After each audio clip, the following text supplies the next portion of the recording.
as well, so one would have expected a change or a refreshment to this starting lineup. That is not to happen, but I do think that somehow down the line something's going to give, but consistency is the key so far for Reveiro and his charges. From northern KwaZulu-Natal, today's referee comes Tilagenkosi Kumalo, Khara Mokwena and Simukele Jale are the two linesmen on duty today. We're underway at Orlando. It's a lovely looking surface, and Mahopa looking to get stuck in there straight away. This will be a high intensity game. Sihle Ndule has done well there under a bit of pressure. Maswanganyi looking to take the ball away. Now fed inside. The Buccaneers looking to make a positive start here as Janino Palace cleans up with the new man Mdaka clearing away on the left-hand side. He replaces Fawaz Basadin, by the way, on the left, who became a father this morning. We send him our warm congratulations. Missed the trip to Bamako as well because his wife was expecting, and Stellenbosch will surely have him back next weekend, next Sunday, when they play their next match in the group competition of the Confederation Cup. They're up against the very powerful Moroccan side, Renaissance Berkane. That game will be at Moses Mabhida in Durban because there are no adequate facilities for the game in Cape Town, or none available, I should say. Cape Town Stadium being used for the rugby sevens. Yeah, it's Maswanganyi now. Options left and right. Chance to get it square. Stevens might have pulled his hand out at the right moment there. Delightful little ball from Monyani across the face of goal. And Monyani's been excellent for Orlando Pirates down this right-hand side. The fierce competition with Van Rooyen. And I tell you what, instruction must have been from this side. Go out there, put the pressure, and we'll make changes later on. And we see Monyani with a delightful ball there. Nobody at the end of it. Brilliant decision with a first-time ball. All it needed was a striker to tap that one home. So it's a little bit like Springbok rugby tactics. Give you all until you've emptied the tank, and then we'll change you as soon as we see you tiring. But get goals while you're doing so is probably what Jose Reveiro was saying. You have capable replacements on that bench. Just looking at Orlando Pirates, Mbwidi, Maela, Dlamini, Mabasa, Tim and company. Sabisi back to Sipho Chain. He and Sage Stevens, the two backups for Rodman Williams in the national team at the moment. There'll be a little duel between the two, I think, today. Yeah. Subconscious battle, perhaps. BC came on in that Bafana game as well. And while just looking at Sabisi, whenever he's been called upon. Maswanganyi, too strong, sorry. Yeah, whenever he's been called upon, he slots like he's never been away. Injury to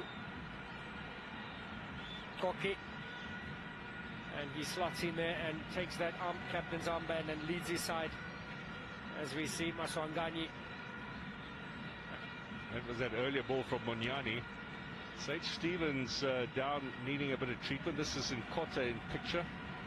Ashley Cupido back in the lineup today, leading the attack.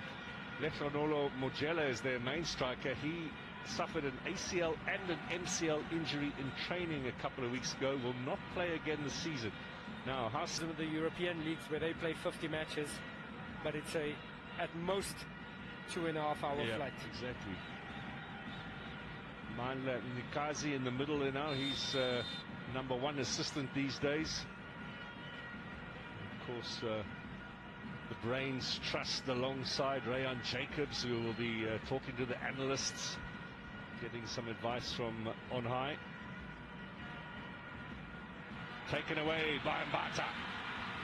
Square ball, Mahopa miscues it. The two. You got the back as well. CBC, Koki and company, and in midfield. We have Tim in the reins. We have Dlamini that plays a little bit more defensive as an 8 now.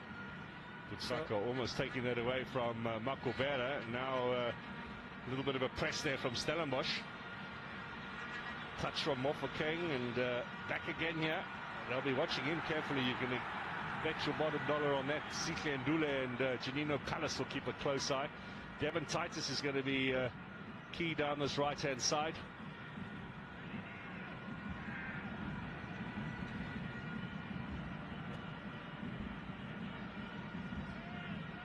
remember last season Pirates lost here to Stellenbosch in the MTN8 in the second leg of the semi-final. Fortunately for Pirates, they'd won the first leg 2-1. So although the tie ended 2 into space from Kipido. Important first touch to set himself up there, Titus. It was all about that first touch. It enabled him to open up the body, find the back of the net with ease. He composed himself. Chain done his best, but Titus came out tops. Yep, there he is, Titus, looks up, right-footed finish in the back of the net. No chance for the keeper, but that ball was superb. The running, of course, complements the pass that you need as well. And that's where Pirates were let down. On the right-hand side of the defense, they were not covered. But look at how that pass turned the whole defense. I mean, all black shirts and Hoto realizes that he's on the left-hand side, but there is no one on the other side. When he raised his hand, there's Titus on the far side. This ball should have seen the danger and covered, because he knows Munyani's strength. He always goes up. It seems like I'm not wrong. Considering how many players Stellenbosch had stationed in their own box, was there to be just didn't have the required goal from Maswanganyi. This is now. Perhaps one final for this first period for the Buccaneers. Evidence Mahopa is spotted to be offside.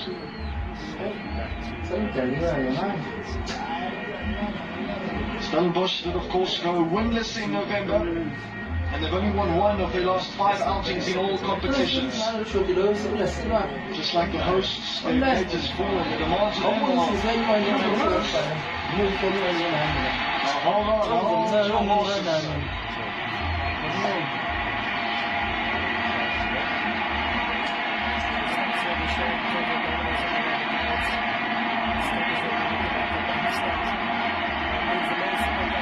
A lot of heated discussion here, which is virtually on the goal line. So there's definitely a pass option here for Orlando Pirates, whoever is going to take this free kick. The ground waits in anticipation. Everyone is at the edge of their seats, waiting to see how this will unfold. Have an eye out for Tito Maswanganyi. Mofokeng, Hoto. Who will it be for Orlando Pirates? Big moment this is in this contest. It's going to be Maswanganyi with a run. And it goes over the crossbar. Held to his weakest side, and that is how the first half ends. Orlando Pirates have huffed and puffed in this first half, and they were really sucker-punched, counter-punched by Devon Titus and Stellenbosch. And the hosts, the home crowd, definitely cannot believe it. Unlike most outfits, Stellies have amassed an impressive record over the Buccaneers, and they've been extremely methodical in their approach on this pivotal day in the BETWAY Premiership. And they had an indirect free kick to end off the first half, the final shot of the first period, which was spurned by Maswanganyi. Just say Stevens giving away the indirect free kick to the Buccaneers, and the first goal flew by. Staying tuned for some expert analysis during the interval. After the first 45, the score reads Orlando Pirates 0, Stellenbosch 1.